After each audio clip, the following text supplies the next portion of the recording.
What's going on, everybody? It's your boy Azkhalon. College Football 25 is here, and I've been having a blast playing it these last couple of days.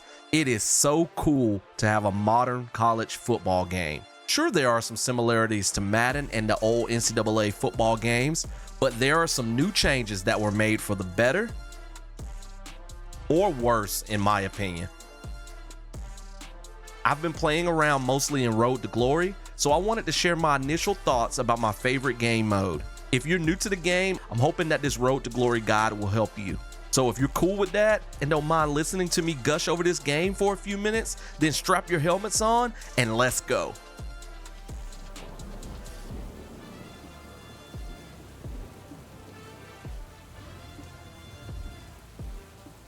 As soon as you enter the Road to Glory mode, you're met with Desmond Howard's excited voice. Hey everyone, this is Desmond Howard and welcome to Road to Glory.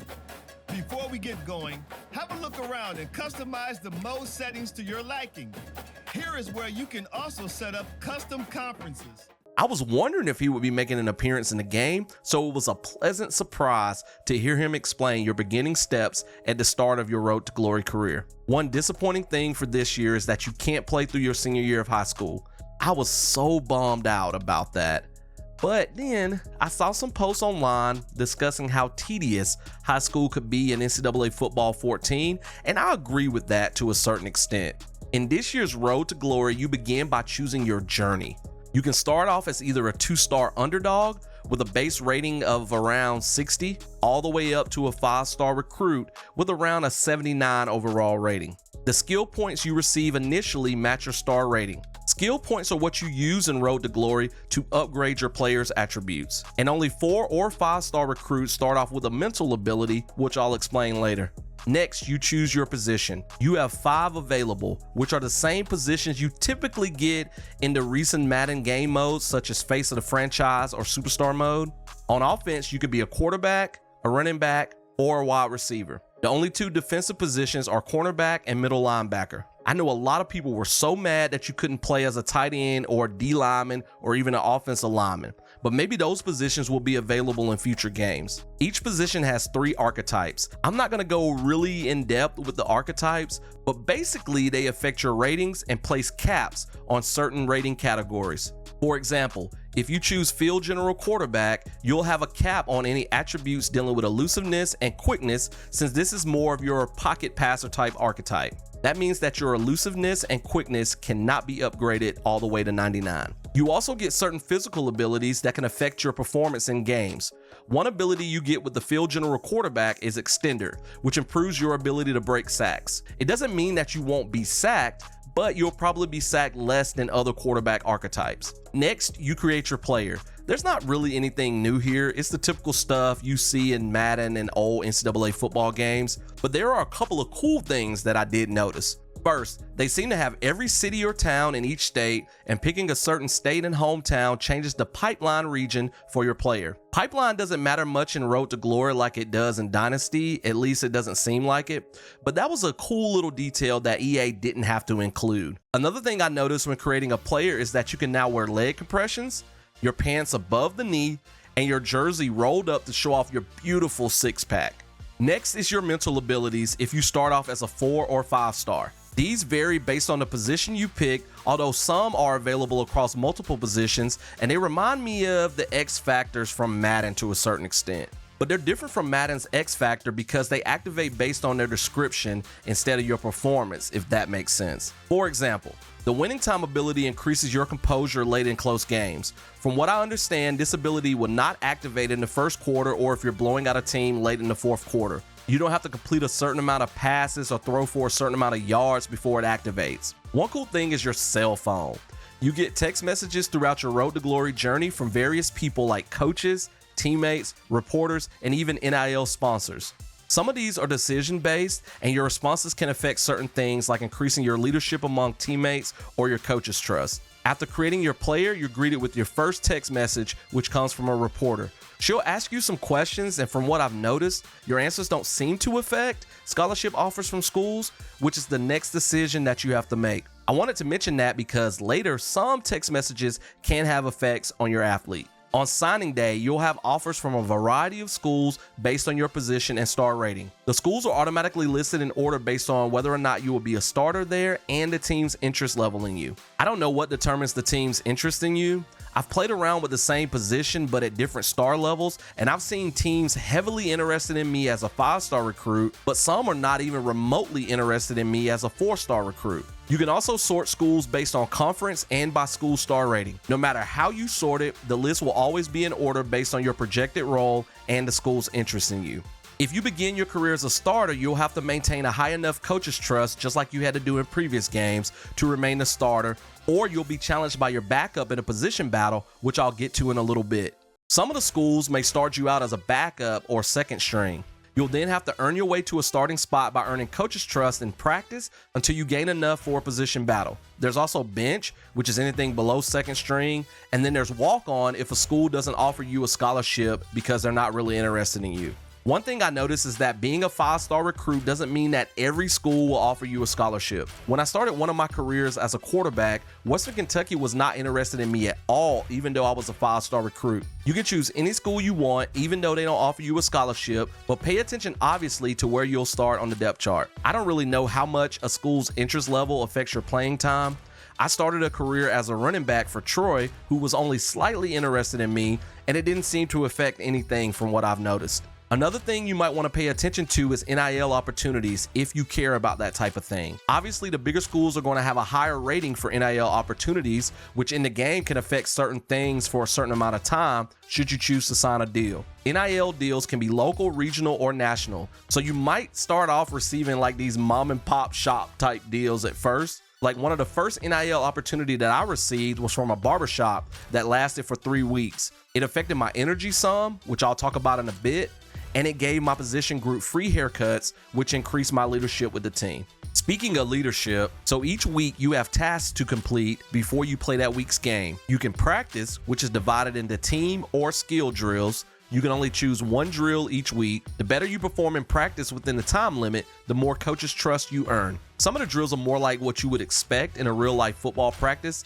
and some are mini games that might involve some kind of crazy task to complete. Like one of the running back skill drills involves you running around the field, avoiding defenders for as long as possible without stepping out of bounds or scoring a touchdown, all the while racing to bonus point targets that appear at various places around the field.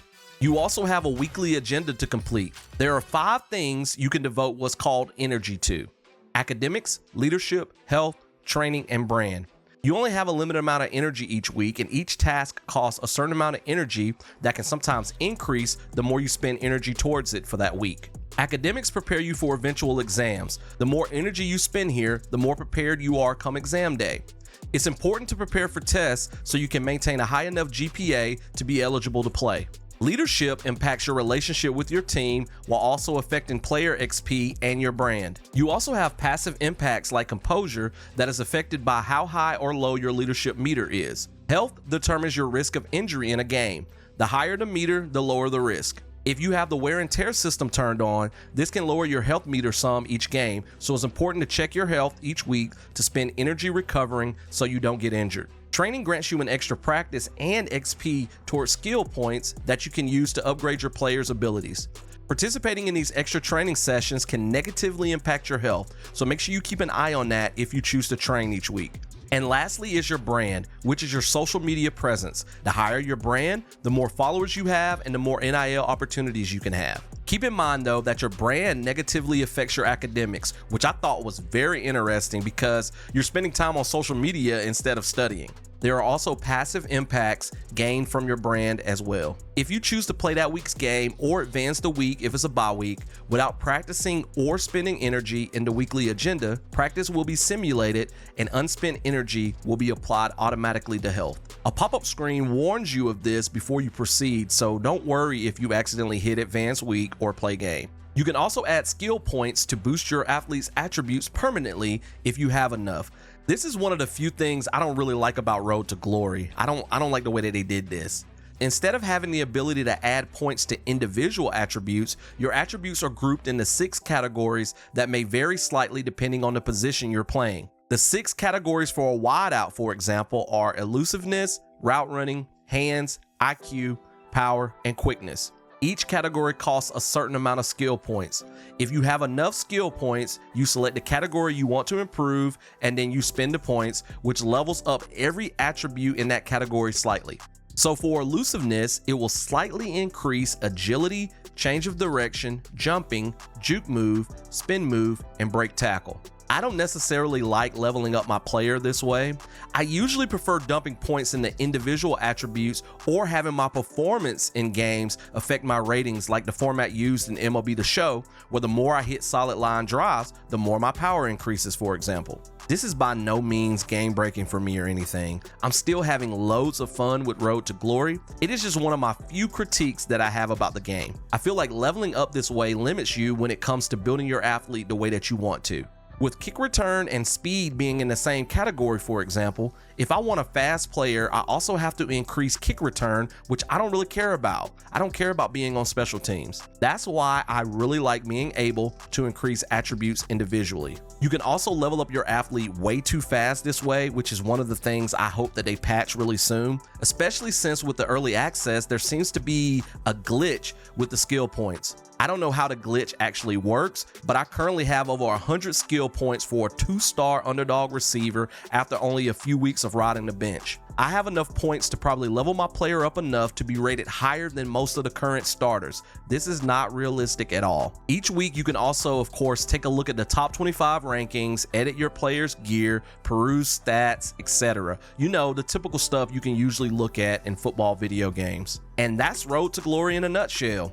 There are two more things though I want to quickly take a look at before wrapping up this video. I want to talk about the 5 positions and position battles. I personally prefer the offensive positions in this game to the defensive ones. Quarterback and running back are especially fun. You are limited in affecting the play calling early on, like you start off with the coach selecting one play each time and you can't change anything, but they do a good job of mixing up the running and pass plays. If you're an OG like me, you remember that one of the faults of NCAA Football 14 was the play calling, especially when you were in high school.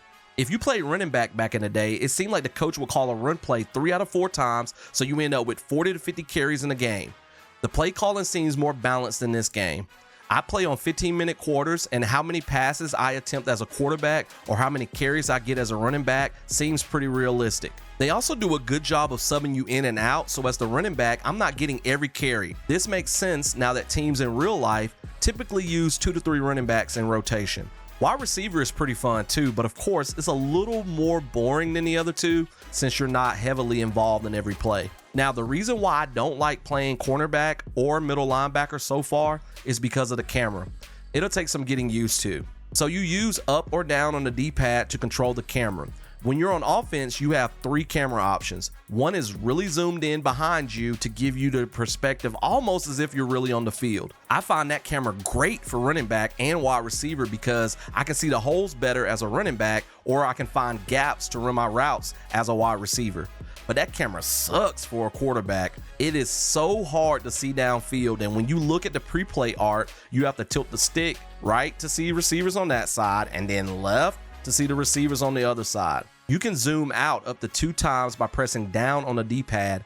I find the first zoomed out camera to be ideal for playing quarterback. It's pretty close to the perspective you're probably used to on offense in previous Madden games. I feel like the second zoomed out camera is too far back and too high, so I don't even bother using that one. On defense, you have 3 camera options as well. 2 camera angles are behind the offense, similar to the 2 zoomed out camera spots when you're playing offense. I personally don't like playing defense this way. If you are used to playing defense against other opponents like in Madden or something like that with that type of camera, then you'll probably like those positions more than me. The 3rd camera angle puts the camera behind the defense, which I love, but the problem is it is too close for my liking. If I'm playing cornerback, it's harder for me to see if the quarterback actually handed the ball off to the running back or if it's a play action fake, and I paid the consequences a few times by biting on a play fake. You cannot, as far as I know, zoom out the camera if it's behind you on defense. If I could zoom out just once, I probably would like playing defense better. The behind the defense camera is not horrible when playing middle linebacker, except for sometimes when you drop into pass coverage, you can't see where some of the receivers are. I've missed out on a few opportunities for picks because I lost sight of a receiver entering my zone in coverage. The last thing I want to touch on is position battles. I played around with a backup quarterback in one of my test playthroughs of Road to Glory, and just like in the past, gaining enough coach's trust to catch up to the starter will spark a position battle at the next practice session. The position battle is a little bit different than what you're used to if you've been playing NCAA Football 14 for all of these years like I have. Instead of scoring a certain amount of points in one practice session, you actually participate in 3 random drills. Basically, you have to win at least 2 of the 3 drills to win the position battle. In order to win each drill, you have to score higher than the person whose position you are trying to take. You can actually see the score you need to achieve when doing the position battle, so that makes things easier for you. I like the change to the position battles for this game, but I wish, and some of you might disagree, that there was a little more involved before I could challenge a starter for their spot, especially as a quarterback. Like maybe even though I had earned enough coach's trust, I still had to wait until they were slumping badly or injured to take their spot. I don't know. This is a video game though, so I guess they tried to make it so you can earn playing time as quickly as possible. By the way, don't expect many starting opportunities early on at quarterback if you're below a 5-star. There are a lot of highly rated quarterbacks in this game. If you want to play quarterback at a top-notch school, you're probably going to have to spend some time to earn it, even as a 5-star recruit. The other positions are a little bit easier to start early on because there are more opportunities at those positions, especially wide receivers, since most teams have 3 or 4 listed as starters nowadays. And that's all I have for this video. I really hope you enjoyed it.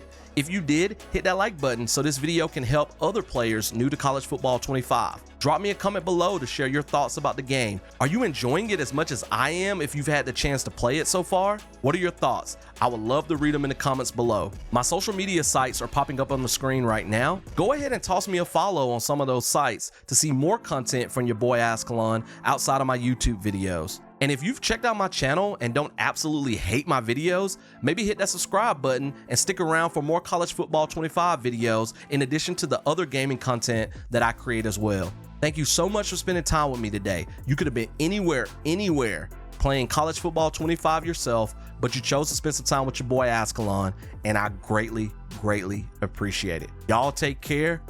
Peace.